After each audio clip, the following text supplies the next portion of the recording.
Vous êtes sur Africable Télévision. Bienvenue dans Afrique Midi. Voici les titres de ce journal. L'assaut algérien dans le site d'Inamnas a fait 38 morts et 5 disparus selon les autorités algériennes.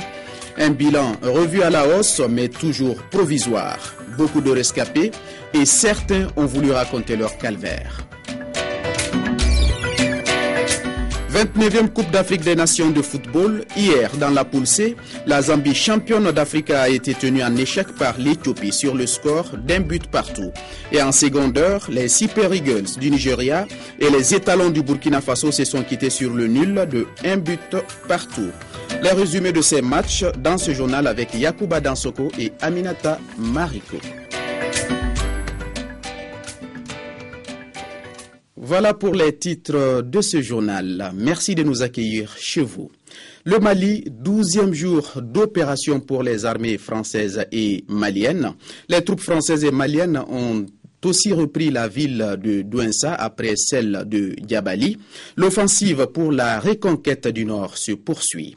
Suivons le travail d'une patrouille mixte dans ce reportage.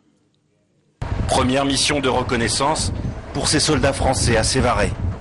Leur objectif ici, sécuriser la zone, stratégique avec son aéroport et future base arrière pour l'offensive terrestre au nord.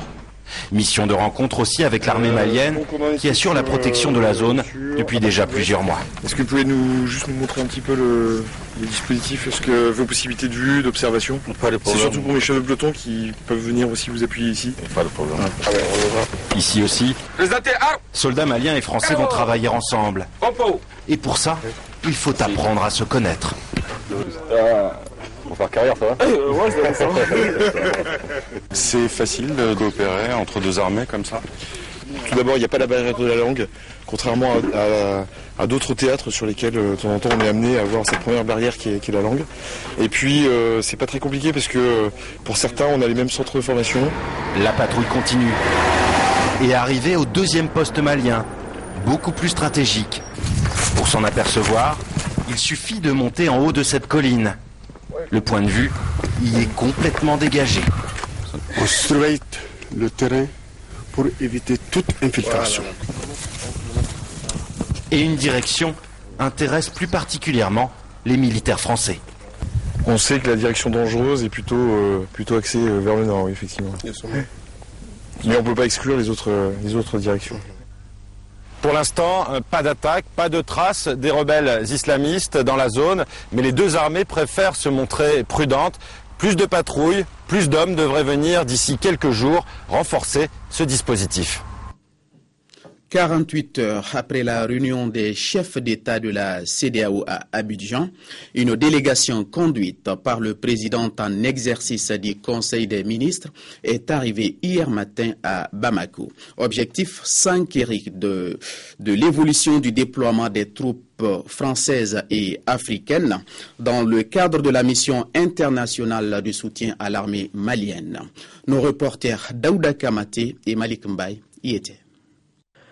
Arrivé en fin de matinée à Bamako-Sénou et après un bref entretien au salon d'honneur, la délégation s'est dirigée de l'autre côté de l'aéroport pour visiter la base logistique des forces spéciales françaises. Ici se trouve un nombre important d'hélicoptères de combat, des blindés, des munitions et des armes de tout genre. Visiblement satisfait du dispositif militaire, la délégation s'est successivement rendue à la base 101, à l'école nationale de la gendarmerie et de la police, où sont stationnées les forces africaines, notamment celles du Nigeria, du Togo, du Bénin et du Sénégal. Ces soldats constituent une partie des 3300 éléments devant composer la MUSEMA. À chaque étape, on pouvait lire sur le visage la détermination du côté des militaires et chez les officiels, la confiance et la victoire étaient les mots les mieux partagés. Nous sommes venus apporter notre soutien et notre appui aux troupes en déploiement actuellement à Bamako et préciser que ce déploiement doit se boucler dans les meilleurs délais. Le poste de commandement de la MUSEMA, déjà opérationnel, a aussi reçu la visite de la délégation. À ce niveau, tout semble bien fonctionner normalement, hormis quelques problèmes constatés ça et là. Nous venons d'échanger avec l'état-major de la MISMA et je dois vous dire que nous sommes très satisfaits et très fiers de ce que nous avons pu constater ce matin. Bien sûr, nous avons noté tout ce qui leur est nécessaire pour réussir leur mission et ensemble, nous travaillerons avec eux pour qu'ils disposent des moyens dont ils ont besoin. Pour mieux coordonner ses activités au Mali, la commission de la CEDEAO a installé une représentation à Bamako. À travers ce geste symbolique, la CEDEAO affiche sa volonté d'être plus proche des Maliens pour non seulement la reconquête des territoires occupés, mais aussi d'aider le pays à résoudre de façon efficiente la crise qu'il traverse. La crise qu'il traverse. Merci Daouda Kamate pour tous ces détails. Et toujours à propos de l'opération Serval, ce sont de cloches discordantes du président égyptien Mohamed Morsi se déclare opposé à l'intervention militaire. Elle risque, dit-il, de créer un nouveau foyer de conflit sanglant dans la région. On en vient à présent à la suite de l'assaut algérien dans le site d'Inamnas. Le bilan provisoire fourni par les autorités algériennes fait état de 38 morts et de 5 disparus. Il y a également beaucoup de rescapés et certains ont même voulu raconter leur calvaire. Lorsque l'attaque s'est produite, Liviu Floria s'apprêtait à boire une tasse de café. Impossible d'oublier. À la vue des djihadistes, avec un autre collègue roumain comme lui, il s'est réfugié sous des bureaux 36 heures cachés, la peur au ventre. Ils ont commencé à donner des coups de pied et à tirer pour ouvrir les portes. Un de mes collègues a vu des balles passer juste devant lui. Ensuite, ils ont emmené les blessés dehors vers les bureaux et ils les ont tués de sang-froid. 2 balles. Pan, pan. Très vite, les 2 hommes comprennent qu'ils ne sont pas seuls dans les bureaux. Tout près, 10 expatriés comme eux ont échappé à la prise d'otages. Alors, le groupe décide de tenter le tout pour le tout. Nous étions cachés et vers 2 heures du matin, un Anglais est venu nous demander si on était d'accord pour partir. Moi, Georges, 5 expatriés et un Algérien. On s'est demandé si on devait le faire, mais comme on avait aidé des gars blessés avant, on a été découverts et on s'est dit qu'on n'avait pas le choix. C'était partir ou mourir. Liviu raconte ses 30 kilomètres parcourus à pied dans le désert. Il dit ne plus vouloir retourner en Algérie. Comme lui, Joseph Balmaceda, un Philippin de retour au pays, témoigne de l'horreur. Lui a dû lever les bras au ciel face à l'armée algérienne le jour où il est devenu bouclier humain. Les otages étaient à l'arrière de la camionnette, mais les forces gouvernementales algériennes nous ont tiré dessus. Le chauffeur a été touché, la bombe a explosé. La seule chose qui restait, c'était l'arrière du véhicule. Je suis le seul à avoir survécu car j'étais coincé entre 2 roues de secours. Joseph Balmaceda le sait, c'est un miraculé. Il a survécu à une menace. Tenu ce matin à Addis Abeba, en Éthiopie, de la réunion préparatoire du sommet de l'Union africaine sur genre et promotion du panafricanisme. Pour en parler, nous avons en ligne de la capitale éthiopienne, Caroline Tinawari. Caroline, bonjour. Bonjour, Gibrila. Parlez-nous déjà de cette réunion préparatoire. Oui, effectivement, il faut dire que c'est une rencontre préparatoire de la 20e session ordinaire de la conférence des chefs d'État et de gouvernement qui doit se tenir ici même à Addis Abeba dans 5 jours exactement. Et puis, comme vous le savez, la session à venir va réfléchir sur le thème du panafricanisme et de la renaissance en Afrique. Alors, ce sera une sorte de rencontre bilan et surtout de perspective pour l'Union qui va souffler en mai prochain 50 ans d'existence depuis l'UA. C'est donc dans ce contexte qu'il faut situer la rencontre qui vient de s'ouvrir ce matin dans la capitale éthiopienne. C'est d'étudier la contribution du genre à l'atteinte des objectifs de panafricanisme et de renaissance que vise l'Afrique. Et rapidement, si vous me le permettez, je vais parler des participants à cette rencontre.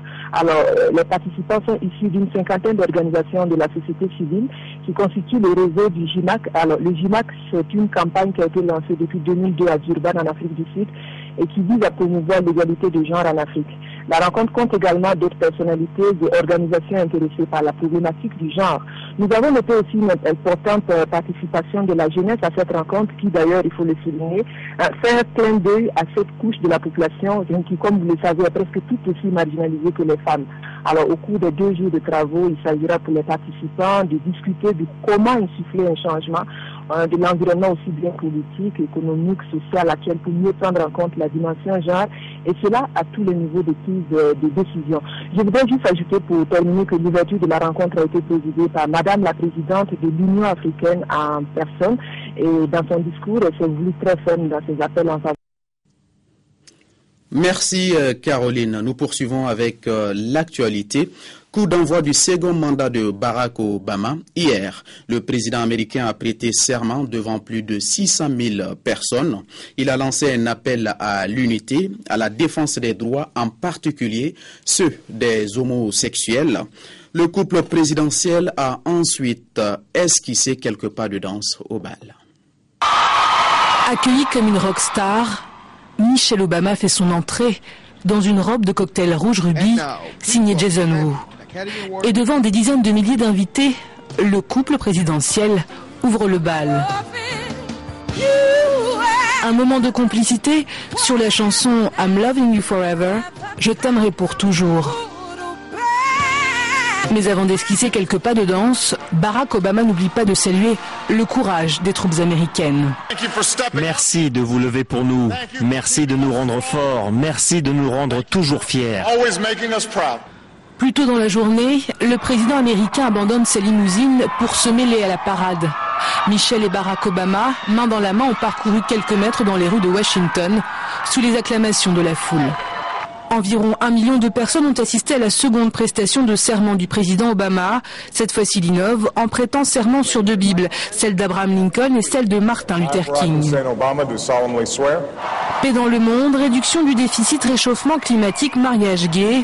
Pendant un discours aux accents kényaniens, le 44e président américain a passé en revue les principaux défis de son second mandat avant une conclusion poétique.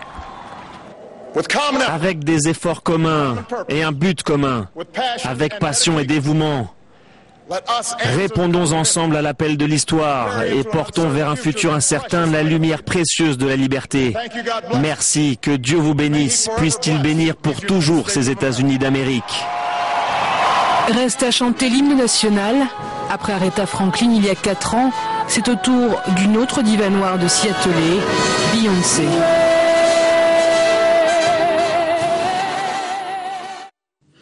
Prestation de serment à l'américaine. Du sport avec la CAN 2013, les équipes de la poule C ont livré leur premier match du tournoi ce lundi. Piètre prestation pour les champions d'Afrique. La Zambie a été tenue en échec, 1 but partout, par une impressionnante équipe d'Éthiopie. Le résumé de ce match avec Yacouba Dansogo. 31 ans après sa dernière Coupe d'Afrique des Nations, révéla l'Éthiopie à la phase finale de la CAN Orange. En face, la Zambie, tenante du titre. Les Chipolopolo n'ont pas droit à l'erreur dans cette compétition. Ils doivent confirmer leur statut de favori numéro 1 dans la poule C. Après un début de match maîtrisé par les 22 acteurs, l'Éthiopie obtient un penalty. Le gardien zambien Moïse stoppe le tir de Chalaïdine. 10 minutes plus tard, Chichamba s'échappe de la défense éthiopienne. L'attaquant zambien est descendu par Jemal Tassiou. Malgré un petit cinéma, le portier éthiopien est expulsé. C'est le premier carton rouge de la compétition. Avec le nouveau gardien, Tadele, l'Éthiopie va désormais évoluer en infériorité numérique. Une situation bien saisie par les champions d'Afrique qui vont ouvrir le score dans le temps additionnel de la première période. Mi-temps, 1-0 pour la Zambie. Au retour de la pause, les Éthiopiens reviennent avec un nouveau dispositif basé sur le football offensif. Paris gagnant car ils vont égaliser à la 64e minute par le capitaine Adan Girma. Ce but va galvaniser les supporters du pays de Haile Gebrselassie. Les Éthiopiens sont désormais premiers sur toutes les balles. Ils ne lâchent rien et arrivent même à paniquer la défense zambienne jusqu'au coup de sifflet final. Avec ce résultat d'un but partout, la Zambie est désormais sous pression. En seconde heure, les Super Eagles du Nigeria affrontaient les étalons du Burkina Faso. Toujours au compte de la première journée dans le groupe C, les deux équipes se sont quittées sur le score de 1-1. Suivons le résumé de cette rencontre avec Aminata Mariko. En début de rencontre, les deux formations se disputent le milieu de terrain. Les Nigérians font montre de plus de maîtrise, mais les Burkinabés se réveillent. Stéphane Keshi des Super Eagles motive ses troupes et la réponse nigériane ne se fait pas attendre. Cette belle combinaison nigériane est conclue par un super but d'Emenike. Obi Mikel lance en profondeur une nouvelle fois Idei dans la profondeur. Idei dos au but et sans contrôle dévie le ballon de l'extérieur du pied droit pour Emenike qui trompe sous la main. 1-0, une avance méritée pour le Nigeria au stade Mombela de Nelspruit. À la reprise, repoussés dans leur camp, sous la pression nigériane, le Burkina Faso tente de jeter ses dernières forces pour marquer le but libérateur. Emmanuel Emenike pensait avoir fait le plus dur en ouvrant le score après 23 minutes de jeu, mais c'était sans compter sur le sursaut d'orgueil des Burkinabés. Alain Traoré est intervenu à la 94e minute pour mettre les pendules à l'heure. Traoré qui égalise dans le temps additionnel. Alain Traoré qui était blessé à la cheville et qui marque ce fameux but. Au classement de la poule, Nigeria et Burkinabé reviennent à hauteur de la Zambie et de l'Éthiopie qui s'étaient quittés sur le même score quelques heures auparavant, 1-1. Dans quelques heures, le groupe D, surnommé groupe de la mort, entrera dans la danse avec les éperviers du Togo et les opposés aux éléphants de Côte d'Ivoire.